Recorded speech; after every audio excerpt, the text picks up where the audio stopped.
पोरगी बिरगी काही काही पोरी इतक्या भिंडो घेत 10वी पासून मुलाच्या प्रेमात पडतात आणि ते त्याचेच लग्न करतात आणि नवरीच्या घरी जाताना राहतात. किती हुशार आहे.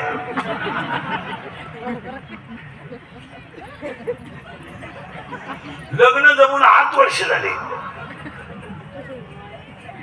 बापानं त्याच्याशीच लग्न केला तर न करता तर चव घालून घेता आणि तीच पोरगी नवरीच्या घरी जाते आणि रडती.